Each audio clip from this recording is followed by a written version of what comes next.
Good morning, Joel. How's it going? Pretty darn good. Sitting here in, Yeah, in Toronto, um, enjoying my room here.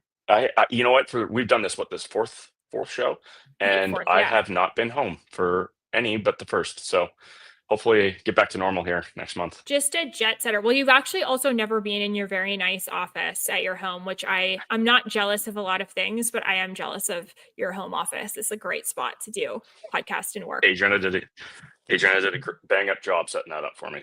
She's I mean, her very taste is impeccable, of course. yes, yes, especially in Yes. guys. But um, yeah, no. It's been a wild couple of weeks. I know for sure it's been crazy for you. So, um, let's jump into. I don't know. Do you want to touch on the government shutdown, or should I do a little market recap first? Um, Actually, we could do a little market recap first. That's fine. And then I'll get into shutdown and then we'll get into talking about gold.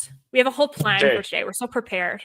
Yes. So prepared. So, um, over the last couple of weeks, we've seen markets kind of go sideways. They've been digesting what is arguably one of the greatest stock runs in the history of the stock market. So from the March, April lows through to the end of August, early September, we had one of the lowest volatility runs in stocks in probably a decade. And as a result of that, markets tend to have to digest those moves. And right now, momentum stocks are pulling back. So, what are those? Your quantum computing, nuclear space, drones, rare earth metals, robots, crypto, AI, all of that has seen or has fallen into a 10 to 40% pullback, depending on which one of those sectors you focus on. Um, Momentum stocks are generally a precursor to what might happen in the general market moving forward. And right now, we've seen a digestion, or we're experiencing a very range bound, choppy move. Um, I think that this is, or most people will try to figure out why, and they'll look at whether it be especially in bank stocks, you saw um, regionals in the United States where there were some lending issues that popped up in earnings last week. A lot of participants are trying to figure out what's going on and try to explain this choppy move. And I think it's more so just a digestion of a crazy market run. And right now, the market is looking for a second catalyst. We need another reason to gap up and continue the bull run. And it's healthy to see these sorts of digestion periods. And I don't think market participants should be looking in too much or looking too aggressively for negative and or bearish signals at the current moment. There's plenty of things to be concerned about, don't get me wrong. And I know we're going to focus on a few things, but the overarching health of credit markets, um, and the global stock market is still fairly robust. And it's important to remember that we are in the middle of a bull market. This is not a recession at the moment. So keep your wits about you, about especially when you're reading all of the bad headlines that tend to dominate. So from there, Mel, I'd like to move into some of those headline risks, Yes. some of the government issues that are, I think, plaguing all of our time or our news feeds. Yeah, well, I mean, as you can see, this is a great time, I think, to just move into talking a little bit about government shutdown. So many of you are probably aware of the government shutdown that has gone on in the United States for the past few weeks, I think now. And when the government is shut down, obviously, when you're a huge economy, it does create or it can create some uncertainty just in terms of, things are not moving forward, employees that work for the federal government aren't being paid, all these kinds of things. But one of the things that I encounter so much in the work that I do in Pocket Lobbyist and with clients is we have so many cultural ties with the United States that we can sometimes look at what's happening there and apply it to Canada. And I want to just spend a couple of moments talking about how Canada's system is a little bit different and why we would never actually be in the situation of having a government shutdown like the United States is, so that we can just sort of better understand how those dynamics work. So, right now in the United States, there's a Government shutdown essentially because there's a dispute between the legislative branch and the executive branch. So Congress and the office of the president, essentially. Essentially, in the United States, when we see a government shutdown, it's because of their strict adherence to what we call separation of powers, meaning that no branch of the government is more powerful than another. This is quite No different kings. than, yeah, exactly. This is quite different than what we have in Canada, which is not an exact separation of powers between our parliament and the prime minister's office and the rest of the executive branch. And that goes for provincial levels as well. But sort of a little bit of it's a little bit more of a dance than it is a confrontation. In Canada, a government shutdown is impossible just because any disagreement on supply, which is to say funding of the government, which is important as we come up on a federal budget on November 4th. If there are any disagreements on supply in our Canadian system between the Parliament and Office of the Prime Minister, we essentially go into an election because that's seen as a confidence issue. So I don't want to spend too much time talking about parliamentary and presidential procedure, but I think we look at the markets, we look at the United States being such a huge market and such a driver of markets. I think just understanding some of those top line issues when it comes to how our political systems work are important. So we see that the shutdown's happening in the United States. We have a budget coming up in Canada on November 4th. We do not need to worry about a shutdown in Canada. That's basically all I want to say about that, unless you have any questions, Joel.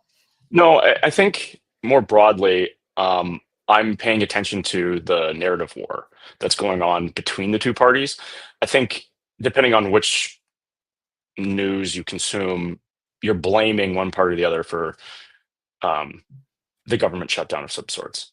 And I do want to pinpoint one specific thing that you mentioned, and it's this weird Canadian dynamic where we identify with American politics for some Mm-hmm. odd reason, Mm-hmm. where we have no kings protests in Canada, which makes little to no sense when we literally do have a king.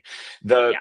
it's odd that we have this attachment, and for me, I feel as though it almost clouds our judgment with how we analyze our own political sphere, and I think that it's a net negative for us. Now, back to what you mentioned, for me, and directionally, what I think is more important is actually the narrative war that's being fought. Which who's winning in saying that whose fault is it that the government shut down?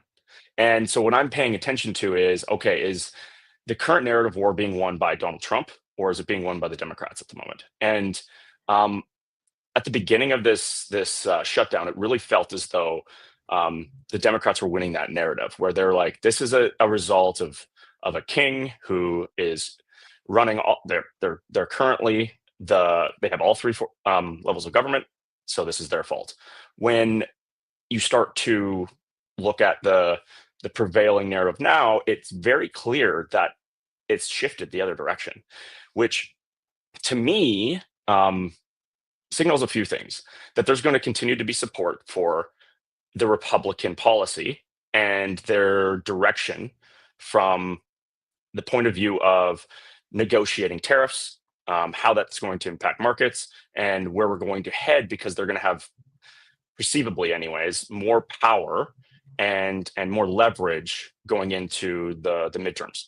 So that's kind of what I'm paying attention to personally.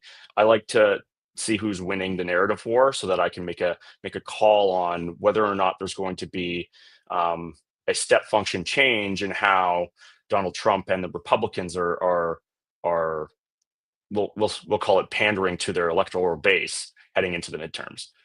So um, personally, it feels as though the Republicans have gained some ground here, which tells me that they're going to continue to push and pressure the tariff narrative. Well, it's kind of interesting that you say that, Joel, because if you're asking whose fault is it that the government is shut down in the United States, it's the House of Representatives, it's Congress' fault because they weren't able to pass a spending bill that they could send to the president to either sign or veto. And Congress is uh, dominant, has a majority of Republicans right now. So it Mhm. actually is just even more instructive in terms of, if you consider the president to be part of the Republican Party, which he is, but he's in a separate branch of government. It's just interesting to see how those things break down, not only along party lines, but within party lines as well. So yeah, I mean, it's Congress that hasn't been able to pass a spending bill that the president can veto or sign. If the president had a bill before him that he was just refusing to sign or wanted to veto, then could be his fault as well, which is kind of a combination of the two. What's kind of crazy though is he's showing again how much power he has, where he's able to fund government activity separate of Congress. Like right now, he's using tariff revenues to get stuff done. It's it's kind of wild to watch what feels it's a new playbook. It's a So new playbook. It's a new playbook. I don't want to get too much into the legalities of all of that because I'm actually not sure um, what the he's necessarily allowed to do yeah, what he's like doing. I don't know, and I think there's so much before the courts with respect to Mhm. how President Trump is running that I don't want to. I'd probably do a little bit more research on that before commenting. But yeah, I mean, I always say this in politics and government. There is a real big difference between like what we think should happen, the should-isms, and what can happen. And in the United States, where the Constitution is sort of like the prime the Constitution is king essentially. In Mhm. in Canada, we have a bit of a hybrid between our Constitution and parliamentary supremacy. But when Constitution is king, you don't have to like what's happening, but if it's constitutional, it's allowed to happen. And again, I don't actually know if it's constitutional because I think that may have some be open to an interpretation. But I think just in judging like what, we don't have to like something for it to be allowed to happen, and we Mhm. don't have to think it's right or have it even be right for it to happen. So it's an important note on politics for sure. Yeah, absolutely. So in Canada, it I want you to kind of go through where we're at and give me a lay of the land. I need to be updated on what's going on here at home. Yeah. Yeah, so the last week was a break week following Thanksgiving for Parliament, and they're back this week. There's some focus on definitely affordability and sort of anticipating what's going to happen with the budget on November 4th. There's talk about what's happening around defense in Canada as well. CPI data came out today, which shows that CPI, which consumer price index, and essentially inflation, rose about 2.4% on a year over year basis in September, which is up from 1.9% in August. So, Joel, you talk about being in a bull market, not a recession. Who knows what that could be, in the coming weeks and months when it comes to that. I would say that part of the kind of conversation, and we were talking about this last week too, and I know we want to get into talking about critical minerals and gold and all this kind of stuff, but part of Carney's goal with C5 is to advance major nation building projects that are going to kickstart Canada's economy, which I think is, generally a good thing. We talked a little bit about the BC Alberta pipeline last week. So, jury's still out on that. We'll have to wait till Grey Cup to get a little bit of a decision on that. But one of the things that I think is so fascinating is, we can draw sort of lines on how things are related. And I asked you this morning before we got on, I was like, we need to talk about gold and how, gold is impacting the Canadian economy from just like the way that the markets have been working with gold lately, but also just related to how we can um, really harness and leverage the incredible critical mineral strength that Canada has. So leading up to budget and as well just thinking about some of these major nation building projects, I'm thinking a lot about that in terms of where we're at currently with the Canadian economy and politics.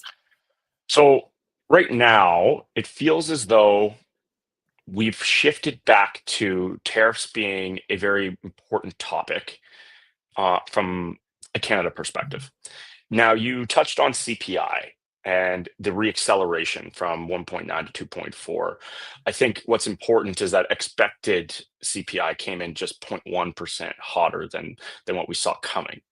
Um, Now, the tariff situation is, I think, is becoming more top of mind due to, well, one, summer's over, they've returned back to Parliament.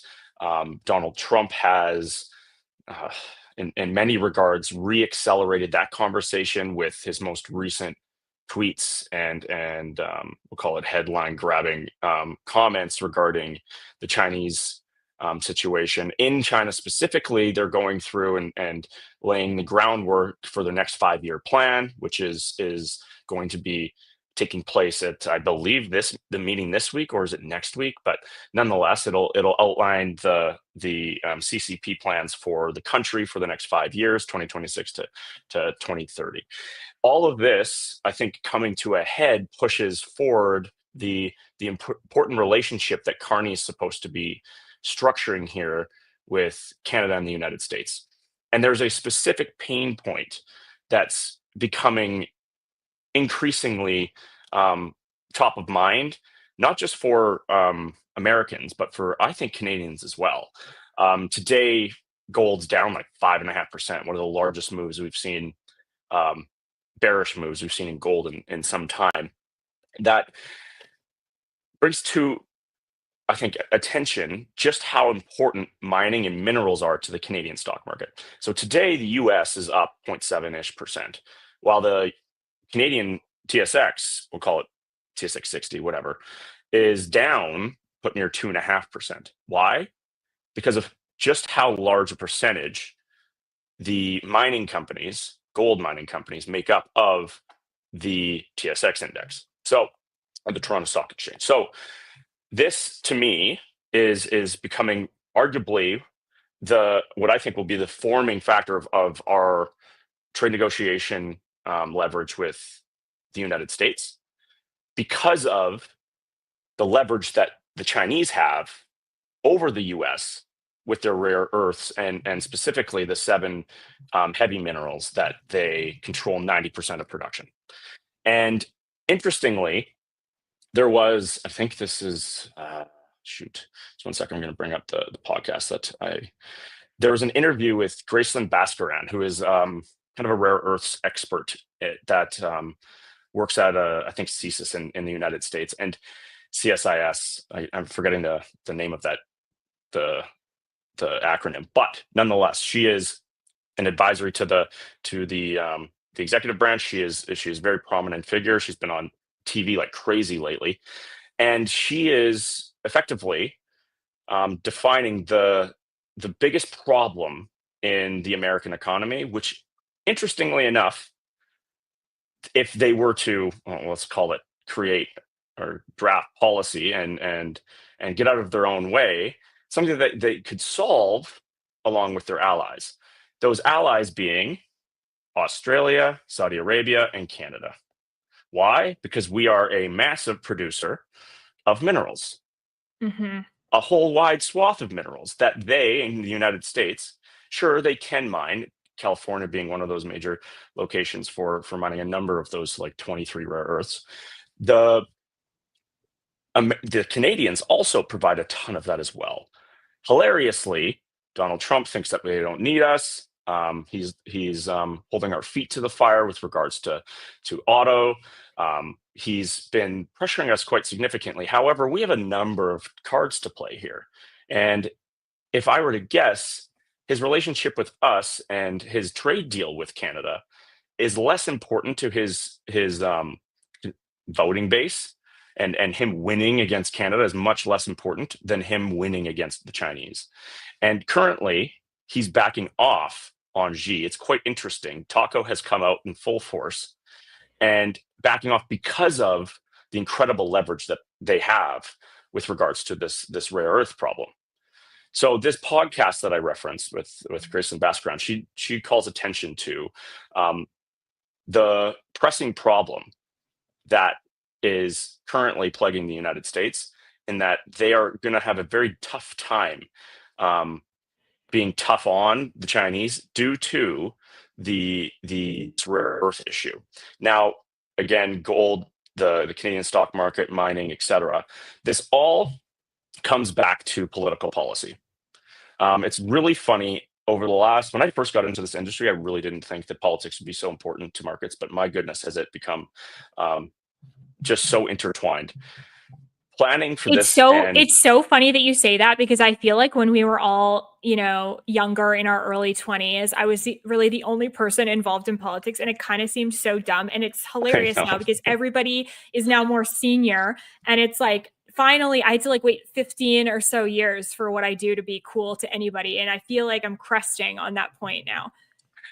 it's, well, you know what? Good for you for being early. Yeah, early The adopter. Absolutely. So, you know what? Our mineral sector, our mining sector is going to become increasingly important. I believe that it's an amazing opportunity for us. Now, can we get out of our own way, Mel? What needs to happen for us to utilize the mining expertise, the talent that we have, the export ability, the fact that we have an endless sum of very important minerals with regards to the semiconductor industry, the manufacturing industry of the United States.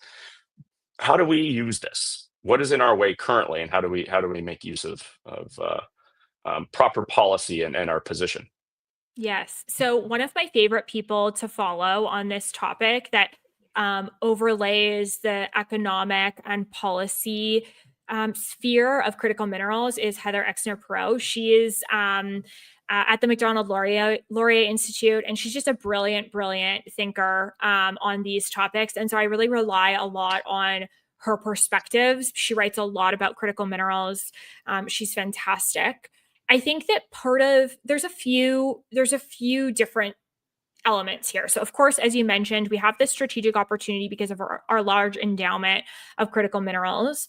Not only is this an economic opportunity, but as you mentioned, a defense opportunity as well, because as we look at the jurisdictions around the world that have this supply that the United States could work with, it really is, Canada, Australia, China.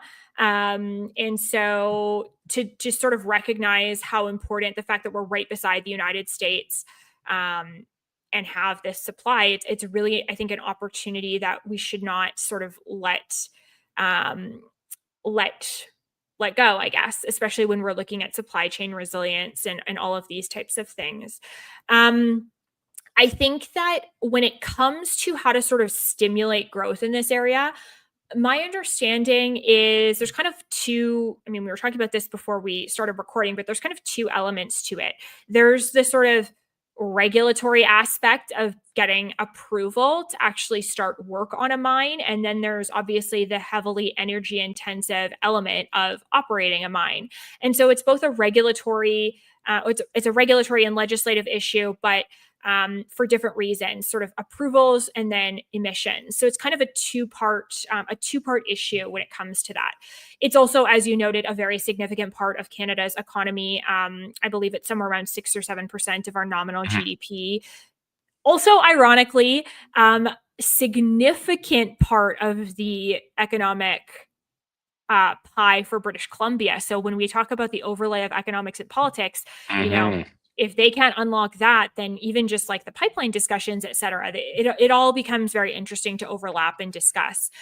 So I think it's a willingness. It has to be a willingness to want to build these projects. But Exner Perot talks a lot about it's not enough for us to just sort of like extract these minerals and then export them to the United States. The real unlock for Canada is going to be in our ability to produce value added materials as a result of mining and critical minerals. So I guess, lead time to actually being able to develop a mine is pretty significant. I don't actually know that this is unique to Canada, but lead times for mines can be anywhere between like 12 and 17 or 18 years from discovery to actually extraction. So obviously that's a Very very similar in long the U.S. time. Mel. Yeah, exactly. So, but I don't know. My point is that I don't know if China can do that much quicker, right? So that's where the dynamic comes in. Is it's like Oh, so how here's long does where it take for that's them? so this is where I've focused my obsession on over the last week, which is does not make me an expert. However, I have been listening to a number of experts talk about the difference in the approach to what I would call the manufacturing industry.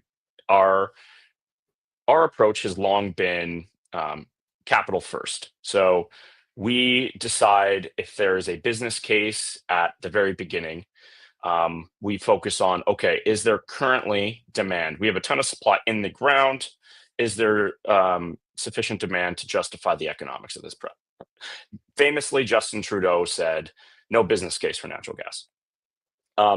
However, when it comes to defense and a strategy around how do we create economic strength and positioning globally with our assets that we have as a country, it often is a poor decision to make. And this is from a pure capitalist position. This sounds kind of, boy, Joel, you're sounding like a socialist. What are you doing? But truthfully, there are many projects, especially at scale, that require the government to de-risk them. Hmm. And the Chinese government does a tremendous job doing this. And they began doing this in the 1980s when they decided that rare earths was going to be a pinpoint or pinch point in which they would hone in on and effectively dominate the entire global industry. And they did this by heavily subsidizing and largely running a number of their mining companies at a net loss for decades. And in order to do this, they were effectively flooding markets, cutting, like if you were to, boy, when I first graduated from high school, the price of nickel has since then fallen 60 to 80%. No wonder That, you're so successful, Joel. I don't know too many 18-year-olds that are well versed on the price of nickel. I mean, you work in the an industry, you end I'm up just getting to know kidding it. you. But truthfully, it's you start to see, and I didn't appreciate this when I was in between like 25 years old. You don't realize, but these long form, or what I would say is like these long strategies, the fact that the Chinese are able to effectively plan in 50-year increments where we plan on quarter over quarter and effect we don't take the same approach. It makes it very challenging for us to compete on especially projects like these that require enormous scale and unfortunately long run capital plans that don't make a lot of sense at the beginning. So this is a long way of me saying that the Chinese do things very, very, very quickly. However, while their social contract with regards to the way in which they manage their political situation is I think sometimes does not incentivize innovation like the American and North American system does. It does, however, foster incredible manufacturing prowess, and this puts the Americans in this difficult position where they've effectively exported a lot of their carbon. That, as a result, has created a weakness when it comes to supply chain management. So now we have this position in markets today where the Chinese have said that they're going to restrict export of rare earth minerals. The Americans, if they, let's say, cut off the export of heavy REEs, which is like 7 minerals out of China, would run out of those minerals by June of next year. This creates this panic function where they're no longer going to be able to manufacture cars and semiconductors. That is a huge problem. So we're coming to a point on all of this, and I think you'd mentioned this. Starting all these mines very challenging. However, Quebec, the Northwest Territories, and BC broadly have mines in place already, and it would actually go a long way for us to just expand and provide perhaps some regulatory clarity, so that these mining projects that are already in existence can actually build out a little bit further. And we have assets that can be brought online because they've been shut down due to the we'll call it flooding of the market that the Chinese has taken place in. And it would go, and I think this is part of what the United States strategy is likely going to be moving forward. Their policy is going to be if you are an operating company in the United States and you're buying rare earth minerals for your manufacturing process, you're going to have to buy it from an allied nation, which will then put a floor on pricing Yeah. and will create a secondary market.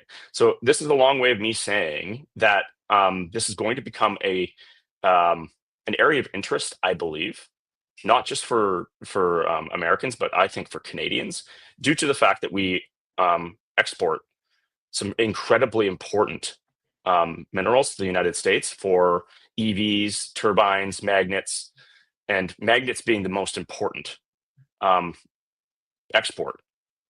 So I'm very interested to continue following this story. I 2 weeks ago I had one of my bigger clients. He reached out and he's like, "Is this rare earth thing a big deal?" And I just kind of like shooed the idea away. And I'm like, and now I'm readdressing it, and I'm realizing Hmm. just how big of an opportunity it is for Canada, but also just how much this is going to impact the trade negotiation with the United States. So And if I could, just before we sort of move on to talk about some other topics, so much of what you said is so important politically as well, because if we are thinking about these issues in terms of just a dichotomy between environment and economics, then of course there's going to be a temptation, if you really care about the environment, not to mention the fact that, you know, mines are not the same today as they were, 30 years ago.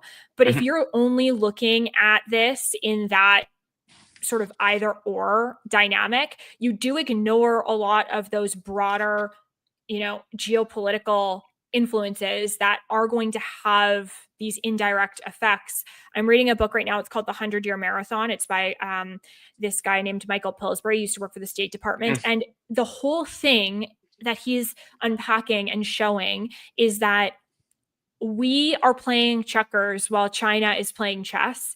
And it is a political difference between a desire to be a superpower and, extra, like separating whatever morality that may have. I'm not saying that's the right thing. I'm just saying when we look at our competition in these areas, when we look at people with whom we are, um, you know, up against in this zone, we have to consider the ways in which how they approach these problems is so fundamentally different. And I'm not saying that, a free and democratic society like Canada and the United States should be taking notes from China on how they do business. That's not what I'm saying. I'm just saying it does nobody any favors to ignore that reality in determining what the best policy path forward is if we do want to be competitive and have a balanced approach. So I think just in terms of how that intersects with politics, it's important for us to understand that, you know, mining companies are not just, greedy capitalists that want to like strip away the beautiful,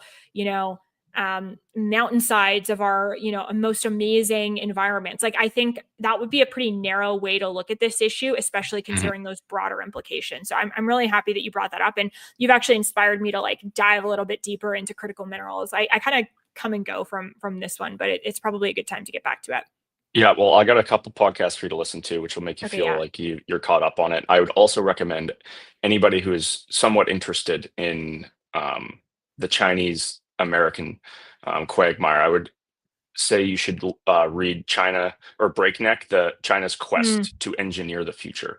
So this yeah. is a more recent release. The Dan Wang is doing his rounds on all the podcasts right now, and he was just on Invest Like the Best, Mm, and it was a very very good interview. Just to, I think he put it. So this is a guy who was an equity analyst, moved to China in 2017, I believe, and then lived there for 7 years and just recently returned to the United States to, well, he released this book, and then I believe now he's advising the politically he's advising now. So the role of the book, I think, in for people that might find this somewhat interesting, is to I think he explains the differences in the systems really eloquently that would help folks perhaps frame the differences really well, and then the similarities between the two cultures, the Chinese culture and the American or Western culture.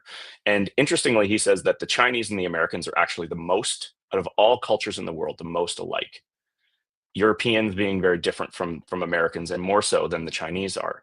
And I found that to be um, enlightening a little bit, because I believe that he's probably quite right about it. And folks will often try to have a dogma that they'll attach themselves to a dogma in which supports their biases, right? Yep. And most folks will say, you know what, Chinese evil, communism, whatever, or whatever, like more strict socialism, however you want to define the Chinese political situation, just be like, it's bad. Um, Dan Wang, who is a Chinese person, talks very closely.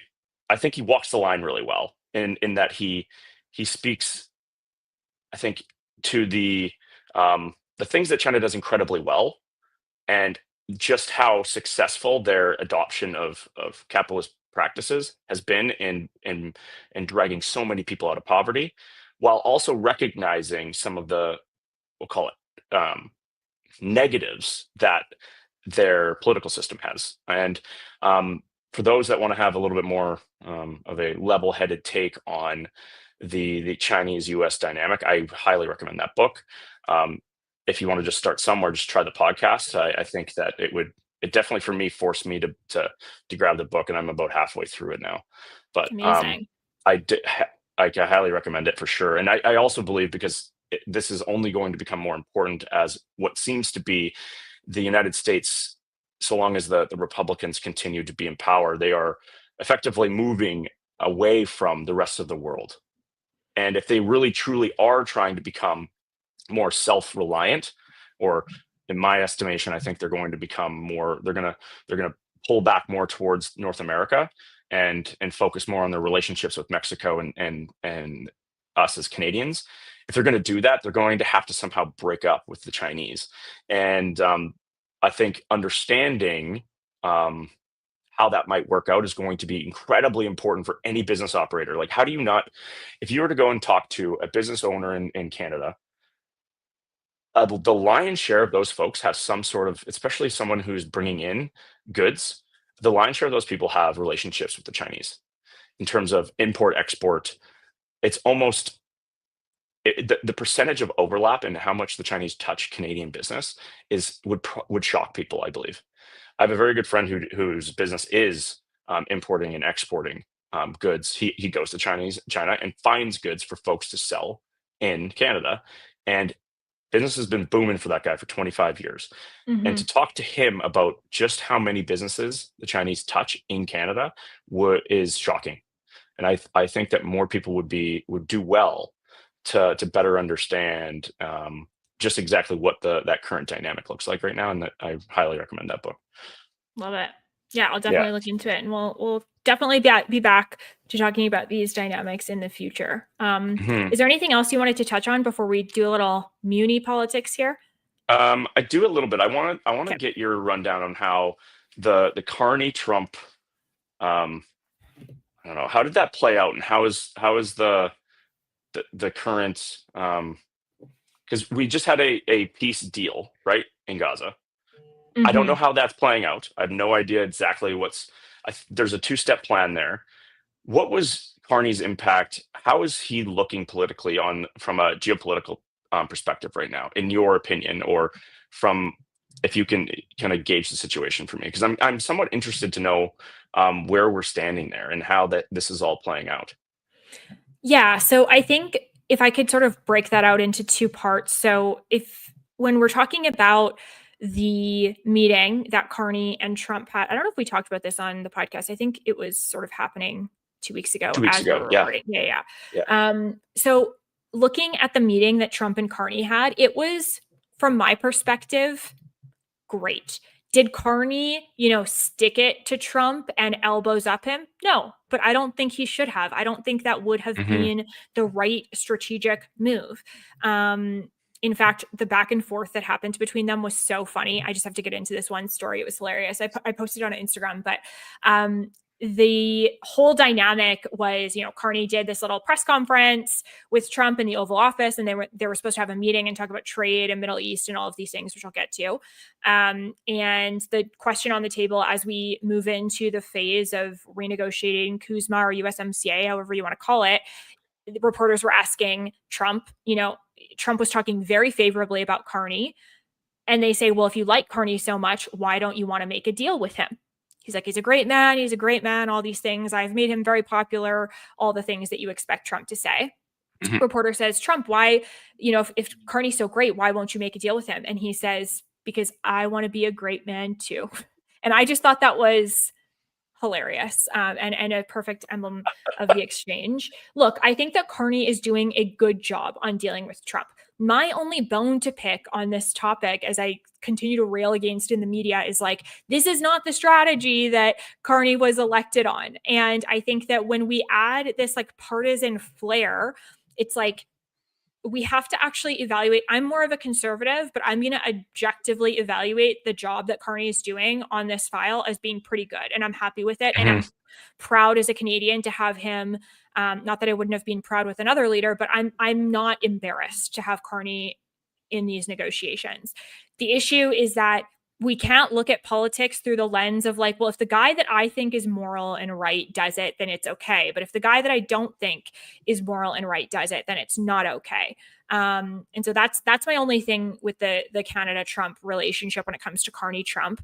When it comes to Carney's impact on the Middle East and sort of Mhm. geopolitically, this might sound harsh, but like, I don't think that Carney had a big hand in what was going on in the Middle East. It is in Trump's interest to have allied nations there and behind the peace plan that was Mm. proposed last week. And it is in the best interest of everybody who wants to see a resolution to the conflict for there to be a united front on that.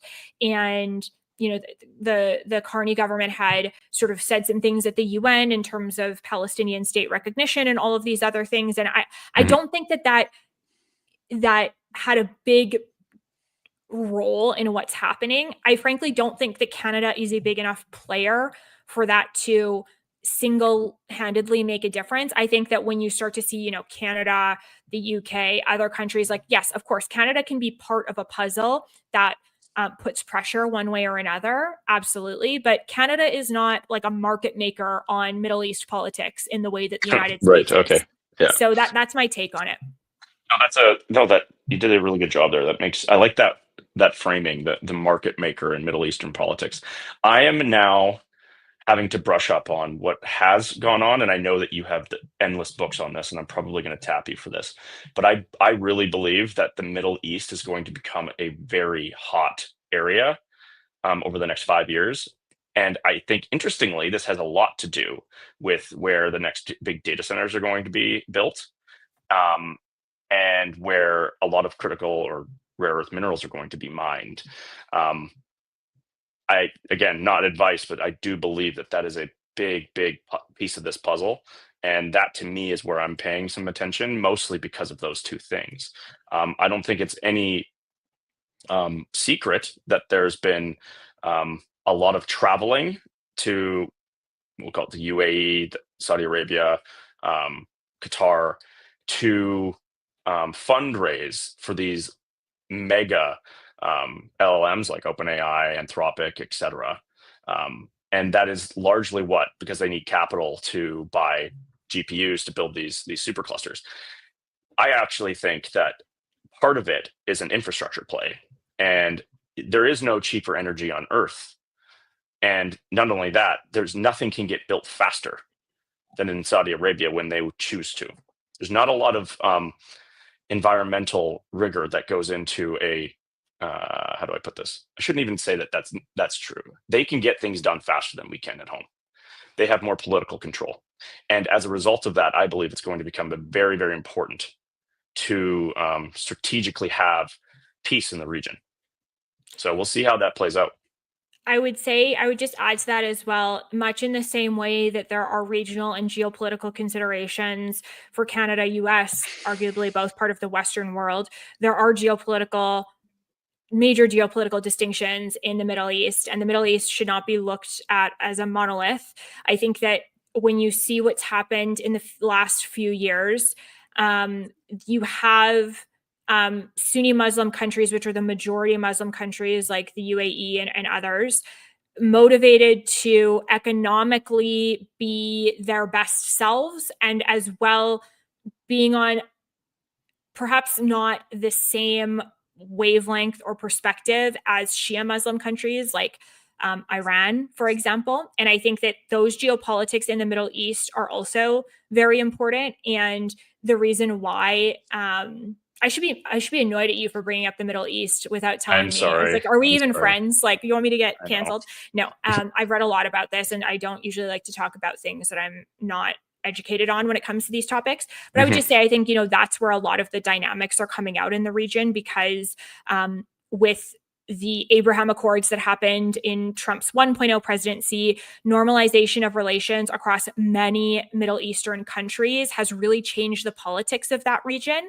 And the factor of Iran and its proxies through Hezbollah in the north, in Lebanon, and through Hamas, has actually created a very different dynamic. It would be incorrect to say that the Middle East is Israel and then all of the other Arab states. It's much more complicated than that. Okay. And so I should probably just leave it there. But yeah. No, I do appreciate, and you're directionally, you always point me, you kind of readjust my North Star, and I really appreciate that about you. So I didn't want to put you in a position in which you're going to say something wrong. I just think that the area, the region, Yeah. well, of course it's been like important. I believe it's going to become increasingly important, similar to how it was very important during the Bush Senior, Clinton era. So it'll be, I think, fascinating to watch and very important to become more and more educated on it as a Totally. market participant, somebody who's advising folks. I think anybody who's at least politically interested should do their very best to read up on the region and better understand it, because I think it's going to become more increasingly important. So Agree. let's finish off with some muni politics. I'm not in town, but it sounds like Andrew Knack's going to win Yeah, in looks Edmonton. like, I mean, this is the thing, is I hesitate on the Edmonton side of things because we are only seeing 58 of 236 polls reporting, which is only 24.6%. But yes, right now, Andrew Knack is leading with 37.47% of the vote. So I'm hopeful that we'll get a little bit more information. He's followed by Tim Cartmel, which has 29% of the vote, and Michael Walters with 11% of the vote. Interestingly enough, Raheem Jaffer only has about 4.5% of the vote, which he was kind of like a big name that came into this race as well. So we'll see what happens on the Edmonton side of things as well as for council. But at the time of recording, and I guess we should note that we're 11 a.m. Mountain on October 21st, for those that are listening to it later. But sort of unofficial results show in Calgary that Jeremy Farkas is going to narrowly pull ahead of Sonia Sharp to be the next mayor in Calgary. And I'm talking like 26.1% for Farkas and 26% for Sharp. So incredibly close, like incredibly close. We will have a recount. And by the time this podcast comes out, I'm sure that the recount will already have been done. But the recounts when are often automatic when it's this close. But there's also sort of an element of like calculating through a preliminary recount through the Local Authorities Election Act. If there's a certain amount of rejected ballots or whatnot, that could kind of like create enough doubt for there to be another recount. I am not thinking, unless we have like some massive amount of ballots that are rejected or something that create an issue, I'm not thinking that the result will change too much. But that's where we sit now, and we don't have full results. Close. Like I constantly am refreshing because counselor results, because we are doing or I shouldn't say we, it's the hardworking election workers are doing hand counts because electronic tabulators have been banned, and that created some additional registration barriers for voters, and as well that just the extra time it takes to count by hand, which hasn't been done since 2017. So lots of love and respect for those election workers. I guess the only thing I would say when it comes to broadly speaking about these municipal elections is that the mayor obviously sets the tone and direction and is the city's representative, but they are just one vote on council. So council elections will actually be really important. If you, for example, wanted to see blanket rezoning repealed in Calgary, you do need to have a majority of people on council who want to repeal that. It's not just because, if it's Mayor Sharp or Mayor Gondek, it's not just because that mayor wants to do it that it can happen. So that's the Okay. one thing I would say on municipal elections, but probably leave it there until we know more. Yeah, my understanding of municipal elections is weak. I'm not going to lie. So Yeah. I'm lucky to have some friend groups that keep me up to date Last thing before I let you go, my fiance Brock and you're one of your best friends. It's so funny. I actually want to like put a camera on Brock when I take him into polling stations because he's so shocked by the lack of technology that's involved in our voting oh system, man. which is it's actually so funny. Like I just want to put a GoPro on him and like the looks that he was giving me, like we're just gonna put it in this box. Like it's pretty funny. And I was pretty entertained by it. He was not entertained by me having the television on until 12:30 in the morning in our bed, but that's the life that he chose in Yes, marrying me. he did ask, so it's his Yep, fault. exactly. Um, it is picturing him sliding a piece of paper into a box with a hole cut out is honestly it made my day because he's just like this is so silly. You're not allowed to take photos and videos inside of a Yeah. polling booth. Otherwise, I would have. But yeah, it was 10 out of 10. Anyway, Oh man, so good. Well, Mel, thank you so much for your time. And I look forward to chatting with you in a couple weeks. yeah. See you in a couple weeks. Safe travels.